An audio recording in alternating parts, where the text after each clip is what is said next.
মিলেই 300 তো আছে এখানে।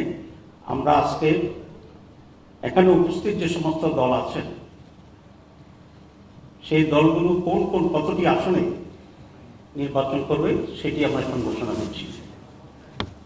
1 নম্বর বাংলাদেশ জামাত ইসলামী 179, জাতীয় নাগরিক পার্টি 30, বাংলাদেশ খেলাফত মজলিস 20, খেলাফত মজলিস 10, এলডিপি 7, জাতীয় ইসলাম পার্টি 2, আমার বাংলাদেশ পার্টি 3, বাংলাদেশ ডেভেলপমেন্ট 2।